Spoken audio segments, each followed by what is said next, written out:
Dans des temps de tromperie généralisée, le seul fait de dire la vérité est un acte révolutionnaire.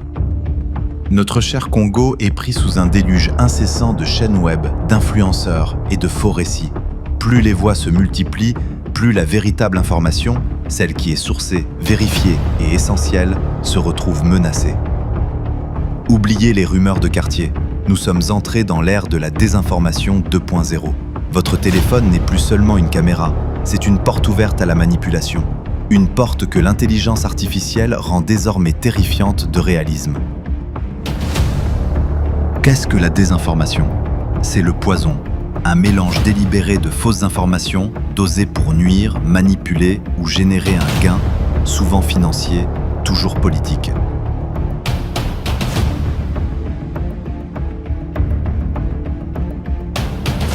Elle est l'œuvre de ce que nous appelons les nouveaux gourous, des acteurs stratégiques qui exploitent la démocratie des crédules pour rassembler des foules numériques. La question n'est plus « est-ce que c'est faux ?» La question est « qui tire les ficelles ?» Et surtout, comment pouvez-vous faire la différence entre la vérité et ce qui est mis en avant comme l'ultime vérité ?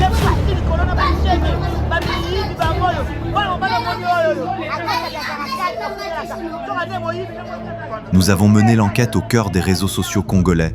Ce que nous avons découvert sur ces manipulateurs et leurs méthodes va vous faire tomber des nues.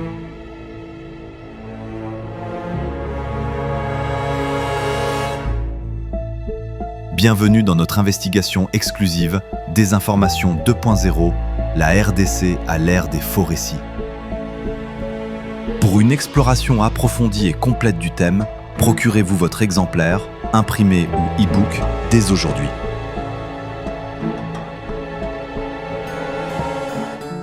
L'Internet et les réseaux sociaux ont réussi l'impensable, raccourcir les distances entre Congolais où qu'ils se trouvent sur la planète.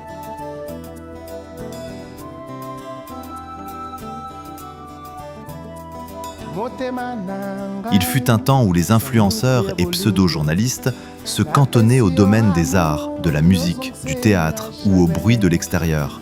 Leur contenu ne concernait qu'un cercle d'abonnés. Quel qu'en soit l'impact, il n'était jamais d'ordre national. Aujourd'hui, la tendance a changé. De plus en plus de créateurs s'immiscent directement dans les affaires de l'État. Certains se posent en experts, d'autres en investigateurs, chacun se proclamant le meilleur informateur du peuple. Nous assistons à une prolifération de créateurs de contenu. Ils s'attaquent à la politique, mettent en lumière les enjeux sociaux et dissèquent des faits qui touchent des millions de Congolais et, plus important encore, leur avenir. Très vite, la confidentialité des affaires publiques s'effrite et se déverse sur la place publique. Chaque web TV, chaque chaîne déclare avec véhémence détenir la vraie vérité, puisant ces informations de sources prétendument sûres. Et c'est ainsi que des centaines de milliers de suiveurs gobent volontiers ces propos comme la vérité pure et simple.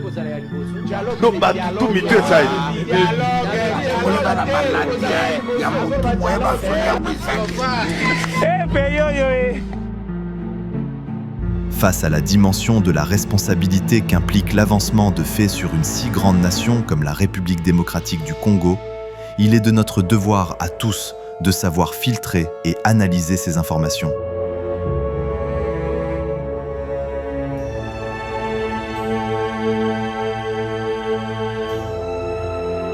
Le web fait de nous un des pays les plus vulnérables aux fausses informations.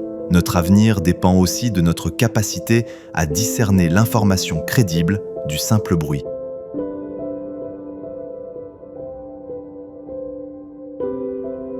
Par cette enquête, nous cherchons à mettre en lumière l'impact dévastateur d'une information non vérifiée. Car lorsqu'un fait n'est ni établi, ni sourcé rigoureusement, il cesse d'être une simple rumeur. Il devient potentiellement une arme de désinformation massive.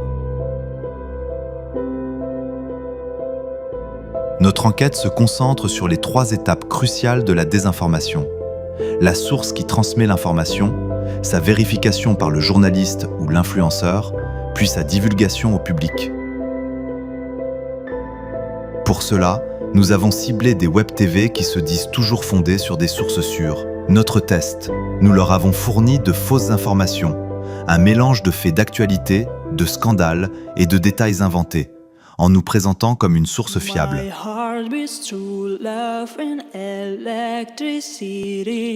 En réalité, tout était faux, mais très plausible. Notre attente était simple. Qui allait relayer et comment allait-il tenter de prouver par des faits réels que leurs mensonges étaient vrais? Les dés étaient lancés. C'était une course contre la montre. Influenceurs, créateurs de contenu et journalistes se retrouvaient en possession d'une matière explosive, la désinformation à l'état pur. La seule question était de savoir quand l'onde de choc allait se propager.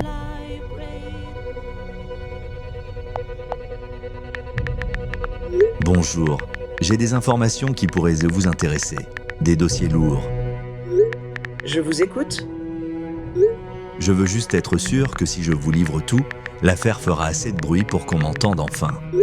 Écoutez, si vous voulez détruire quelqu'un, il me faut des munitions. Donnez-moi du scandale, du sang, du vice. Mon public veut du croustillant, pas des suppositions. Donnez-moi de quoi faire exploser les compteurs.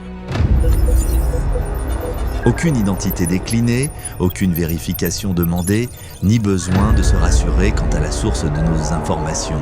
Nous n'avions rien payé, elle ne nous a rien demandé en retour, alors on a forcé le trait. On a inventé des secrets pour que l'histoire soit parfaite, gonflé les détails croustillants et inventé des récits sordides pour que notre histoire devienne virale. On a créé un monstre numérique.